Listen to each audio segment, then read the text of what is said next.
This is my current Promethium ship.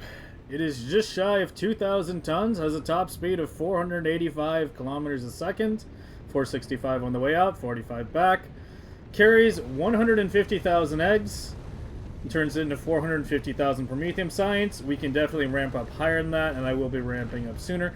This is kind of an eternal work in progress. I keep delaying the making of this video because I keep heavily modifying this ship, but I need to just, put something out sooner rather than later, so here you go. But just keep in mind, I probably have about 50 hours just in designing Promethium ships so far, and I am not even remotely done designing this. I already know the changes that I want to make in the future, and we'll be covering those to the end of the video. So before we start talking about the ship itself, one thing I want to talk about real quick, because I know it's going to get asked. Why do you not have woven belts to haul chunks? The bottom line is it's horribly inefficient compared to just hauling the eggs out. Hauling the eggs is more complicated. You have to worry about them hatching. You need safety features such as a way to vent them, and so on. And launching them is obviously a bit more complicated as well. We have a big launch facility over here. We'll be covering that in this video as well. But you will get a lot more science per minute, per ship, per UPS, whatever your measurement you decide to choose, doing a biter egg hauler than a chunk egg hauler. So that's what this is.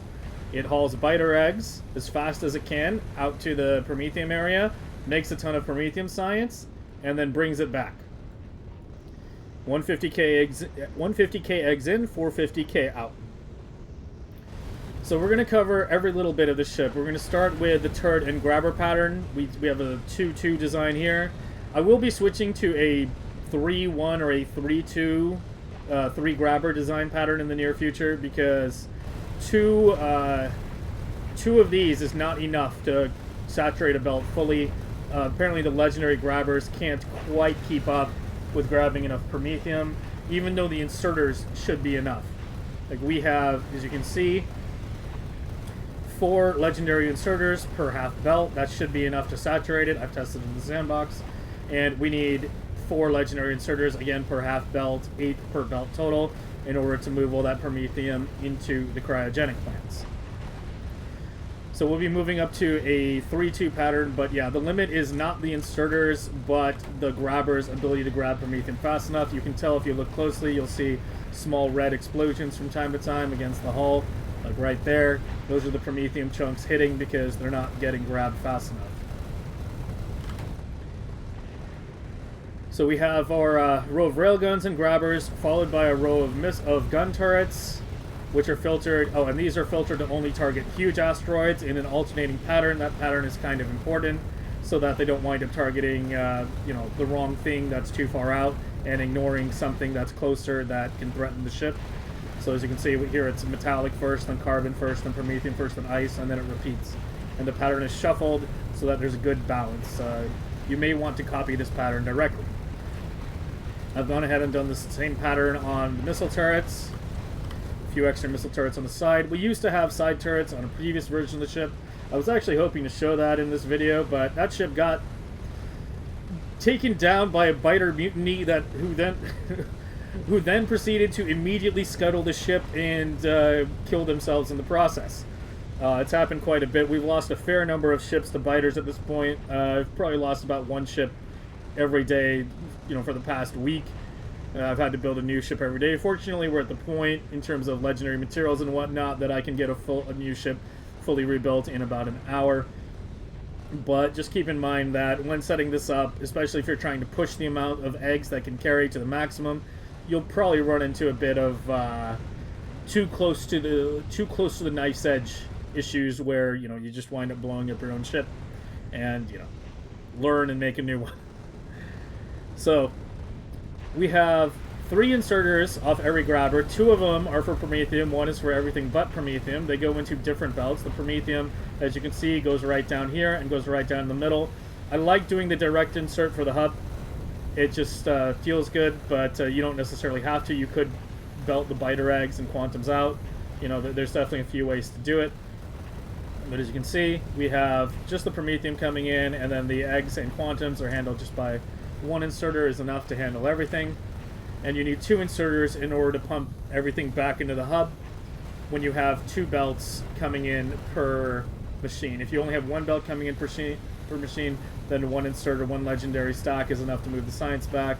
But with 2, you need 2. And we had to do a little weird stuff here with it, putting it on a belt and then back in, because actually getting this design in this pattern actually took quite a bit of effort in figuring out how the belts and the inserters were all going to be configured, and I was pretty happy that I managed to make it all fit. The grabbers are circuit controlled to not grab too much of the other stuff. We have the main ones over here. If it drops below 200, 400, 200 here, they will grab those asteroids. And same with the Promethium. It's on a completely different wire right here, where they read only the belt that they're outputting to, and if that gets too high, it will stop. You know, it's set to a number that will keep the belt fully saturated. The ones on the interior have a little bit of a smaller number because we have some really short belts here.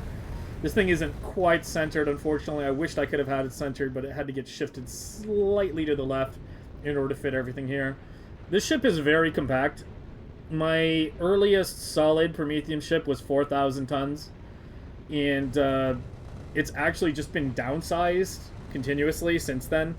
We've managed to scale things back a bit and just compact things and get it down to the bare minimum. We originally used to make something like 6,000 rockets a second, and I think now we're down to actually around 4,000 per minute, sorry, not per second, 4,000 red rockets per minute.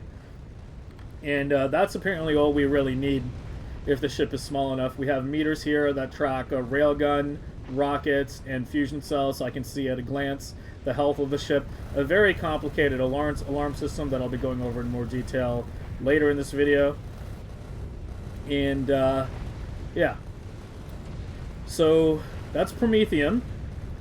The normal asteroids go into this belt, which goes on the side. It comes down here, down by these little processing centers, and then over here to the other processing centers. The whole thing is a bit of a butterfly design.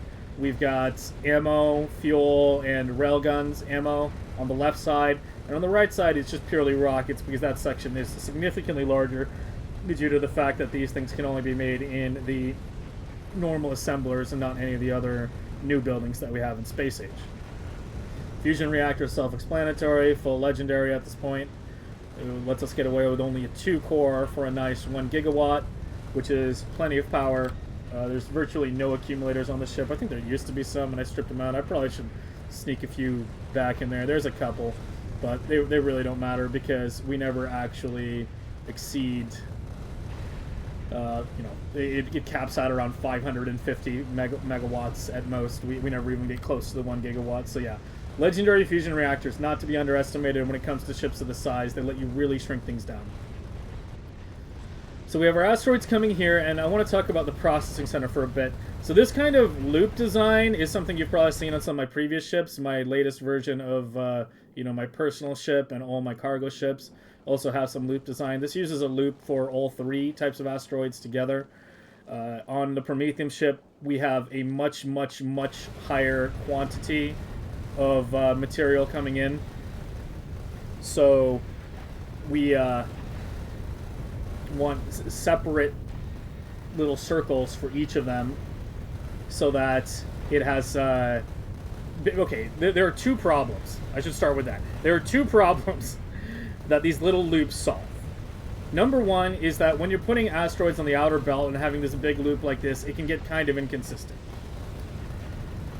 You can wind up so you have like a big string of ice asteroids, then a big string of carbon asteroids, then a big string of metal asteroids, and it can make your output a bit inconsistent. So this solves that by making sure it always has a buffer of the right asteroid type going round and round. We have only metal here, only ice here, and 2 of these doing carbon here, and only carbon.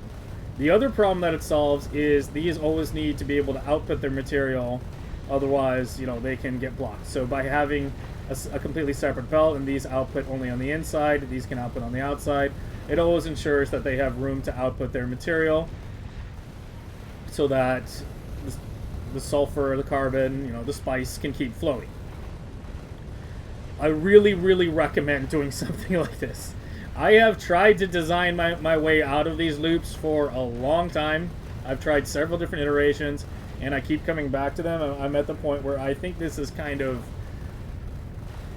I mean, I don't want to use the word mandatory, but that's how it feels to me. I think they're basically mandatory for a smooth running ship, and if you don't use them, you're going to have to solve these problems in another way, and I have not found a solution that's as elegant and as consistent as just having these little loops.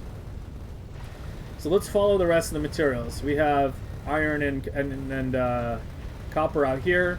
The copper only needs to flow to the copper smelter because it only needs to provide copper for the red ammo and the rail guns, which take copper wire. We have a nice little thing here where we have the copper plates coming in. They get blocked here, and then this picks up the copper plates and then puts copper wire, because this takes, you know, steel and copper cable, and these take copper plates and steel. So that works out nicely there. We put the ammo and the railgun, or the gun ammo and the railgun ammo on the same belt. That works out pretty well.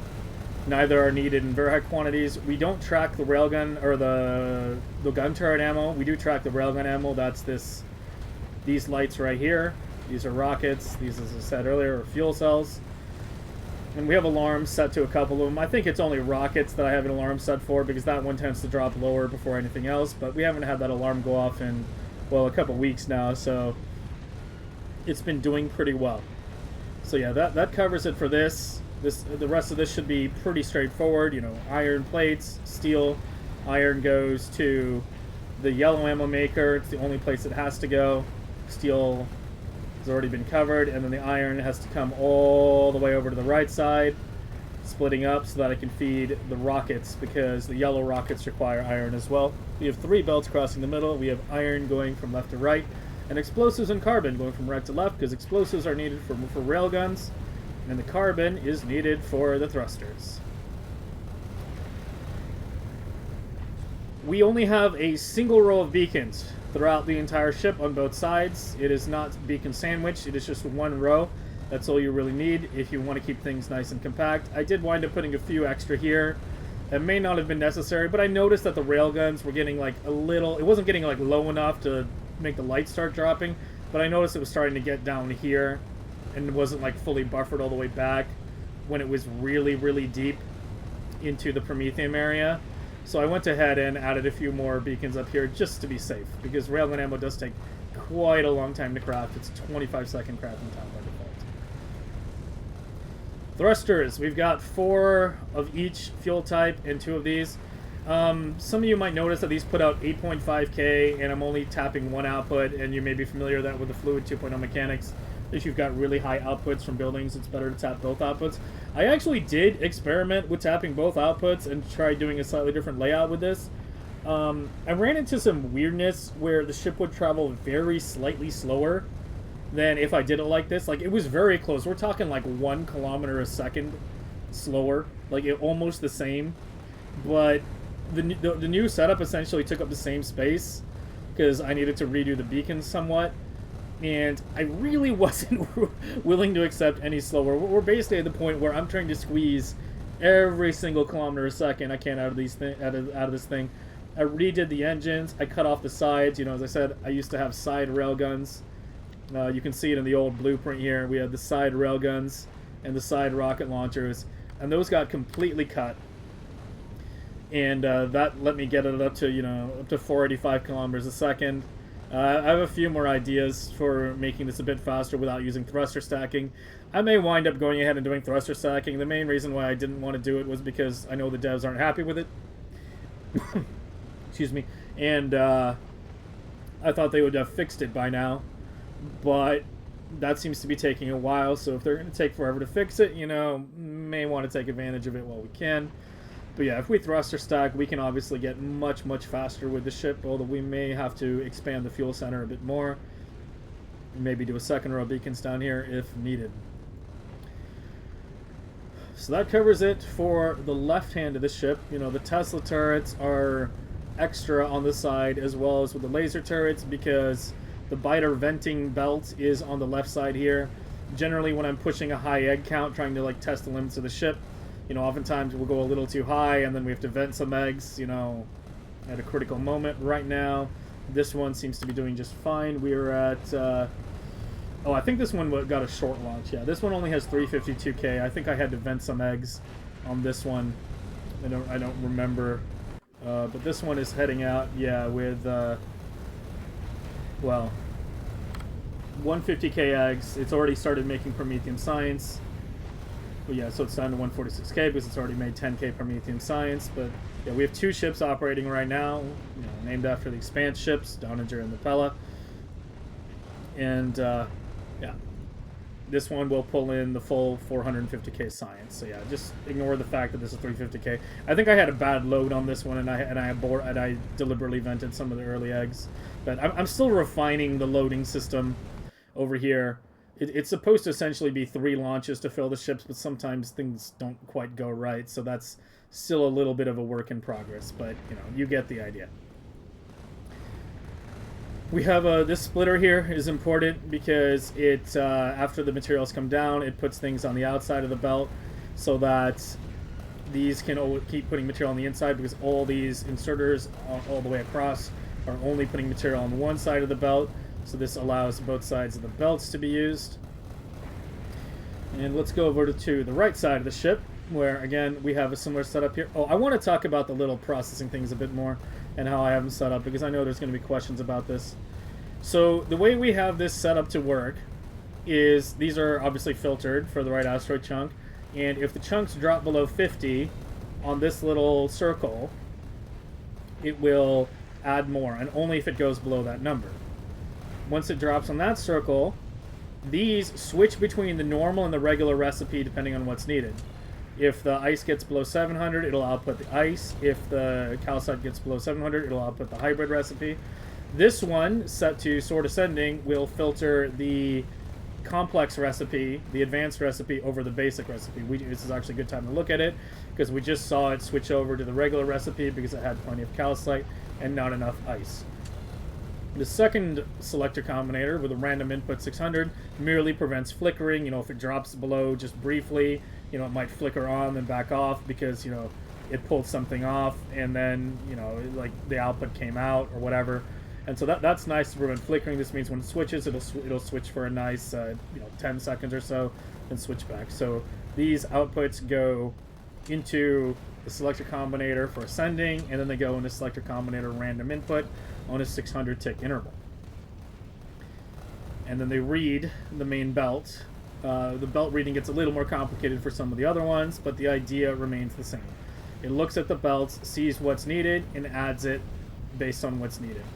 Now, it is worth noting that you can wind up in a situation where, say, you have too much ice and not enough... Well, that situation actually never happens. I don't have a venting belt for ice, but you can wind up in a situation where you have too much iron but not enough copper, but in order to make more copper, you need to get rid of some iron, right? Because there's no copper-only recipe. So we have a vent system set up here that does a few checks and reads a few belts. And if needed, it will vent the iron.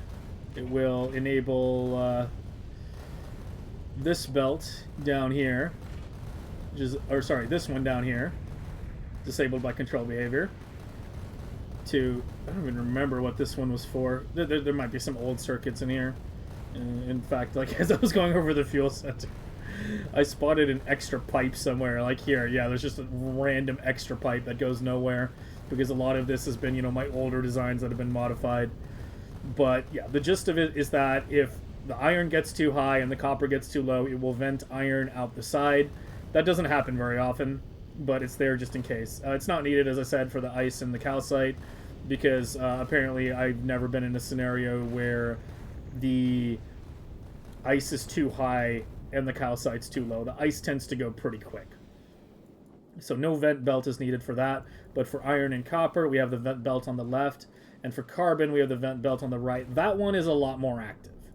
That one's a lot more active because this makes... here, if I can wait till it switches back. Oh, this one's just finishing with its trip. It's at 1 kilo now. Hopefully we can catch the load when it happens because it's nice to watch. But we can switch over to the other ship and watch that to see that one in action.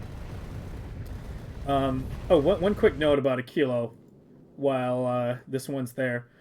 We pick up the quantum processors on the way back.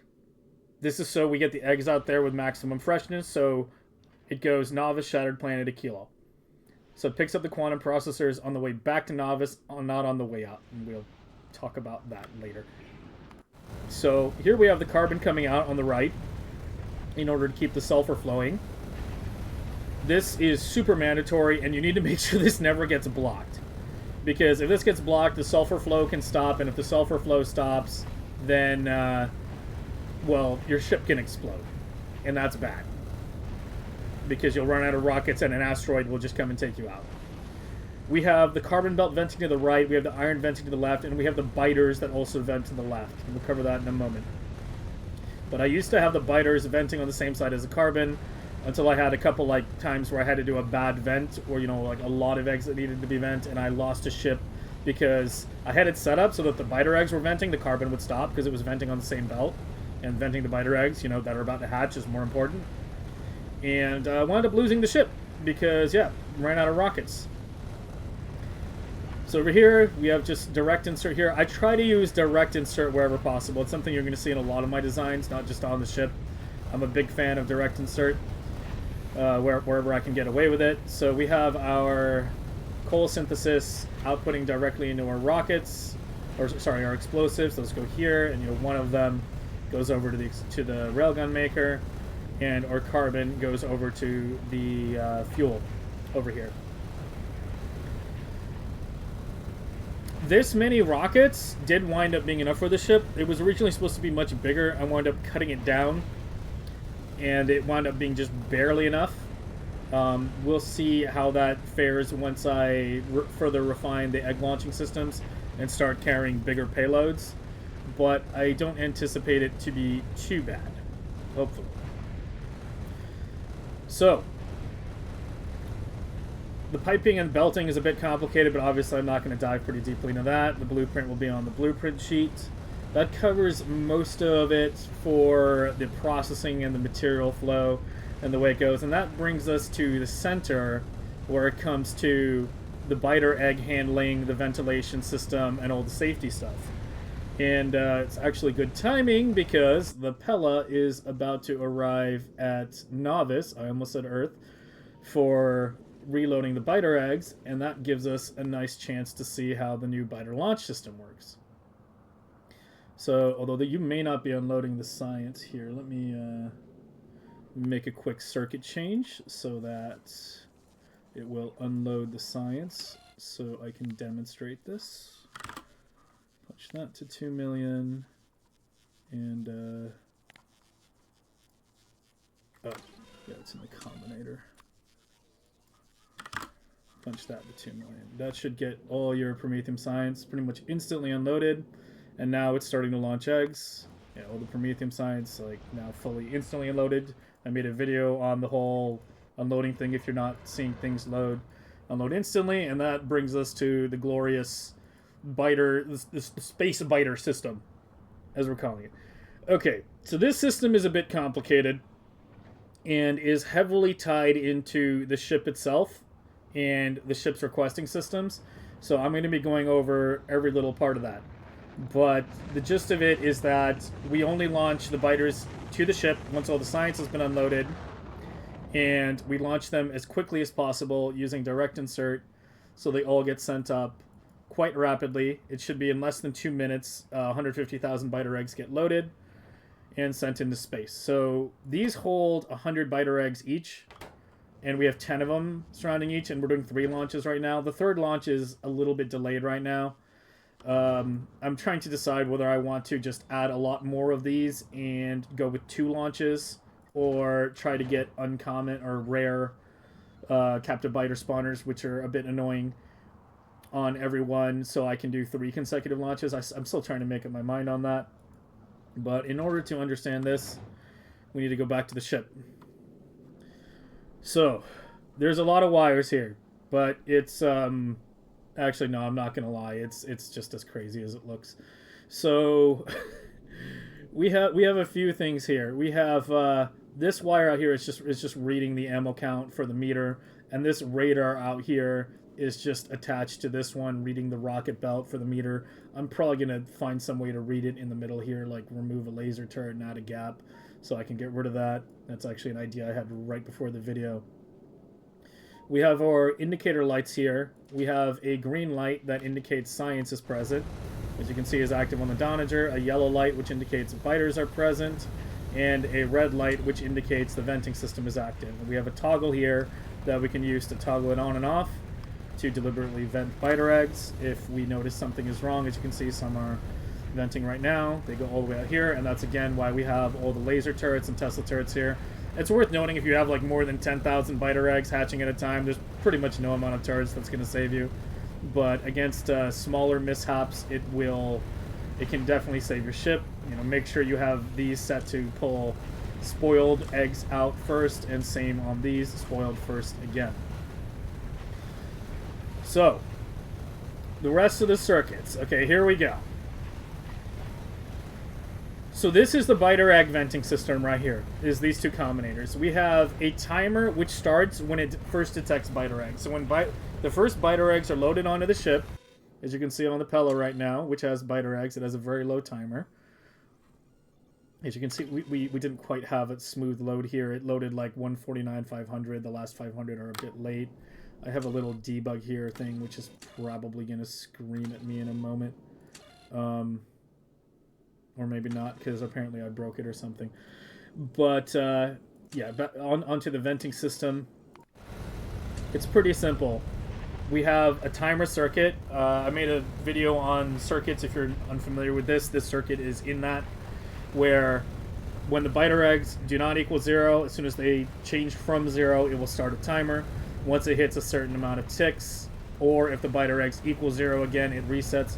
Otherwise, it keeps incrementing, and we can use that as a timer to determine when we want to vent our biter eggs. I have a number of different vent conditions here. I have it set to vent if the timer exceeds a certain number and there's still biter eggs on the board. I have it set to vent if any damage is taken by the ship. The ship should never take damage. It should always be at 0, but if for some reason something goes wrong with the defenses and an asteroid clips from the ship, the first thing we want to do is immediately dump the hazardous cargo in our attempt to save the ship. If the science gets too high, eggs should not be loaded on, but if the science is somehow too high and somehow eggs do get loaded on, this is a safety against that. You know, because if the ship is full with science and it starts to load eggs, then it will not be able to get the full load of eggs. It'll get like a partial load of eggs. It'll get stuck at novice with a bunch of eggs on it that will just be sitting there until they hatch and destroy the ship. This might have happened to me a couple times. So there's a reason that's there. And again, another safety. If there's no quantums for some reason, also just immediately vent eggs, no questions asked. So those 4 conditions will send a vent signal to the vent inserters, which will dump all the eggs. We have 4 of them, 1, 2, 3, and 4. That fully saturates both sides of the belt. And those will go down here. And since the iron doesn't flow often enough, I didn't put in anything which stops the iron from coming down if the eggs go through, because, yeah, as I said, iron rarely, very, very, very rarely gets vented. So that's the venting system. Over here, we have an alarm system. I already mentioned a bit about this. This is a kind of like a debug system where if the venting takes too long, or sorry, if the loading takes too long, it gives me an alarm telling me that something bad has happened. I was going to set some auto abort condition as well, where it goes to a planet and wait. That's something that's not quite implemented yet, but probably will be implemented soon, as I said at the start of the video. This blueprint is an internal work in progress, and I am constantly working on it. And if I waited until it was finished, you probably wouldn't see it for another 3 months. We have alarms to go off in case our rockets ever get too low. If it ever drops below 5K, it will scream at me and let me know something that's wrong.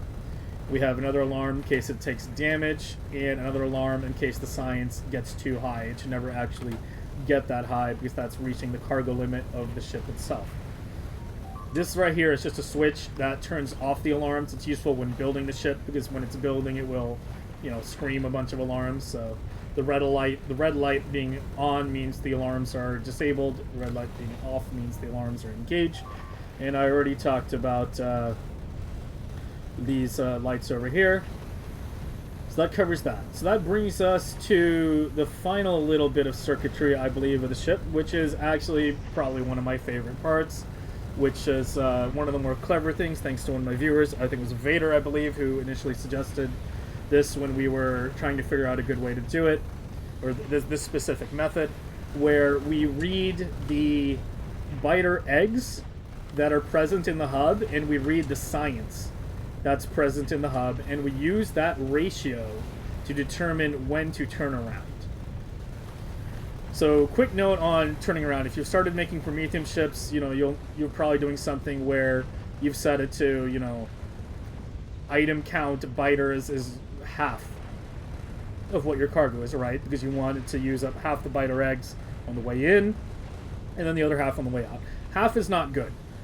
Half will restrict you to lower payloads than you want, because you want to be in the dense part of the Promethium when you are having, you know, trying to make lots of science, right? You don't want to turn around and then have your biter eggs that are about to hatch, like as the ship is leaving the Promethium fields and it's barely pulling in any Promethium. You will get a much higher egg count per ship if you do it like this. I found that 2/3 is the way to go, and this is basically just lots and lots of trial and error, lots of ships lost, but you want the ship to go 2/3 in, use 2/3 of the eggs while going in, and then use the last 1/3 on the way out. So because Promethium Science has 200 productivity with full prod modules, and because we want to go 2/3, essentially what we want is to multiply the biter eggs times 6, and when that number is greater than, when the science number is greater than that 6 times biter egg number, that's when we know we're at 2/3, and it outputs the turnaround signal. I love this system because it means I do not need to adjust anything else on the ship when I change the biter egg count. All I have to do is adjust this and, you know, potentially the quantums.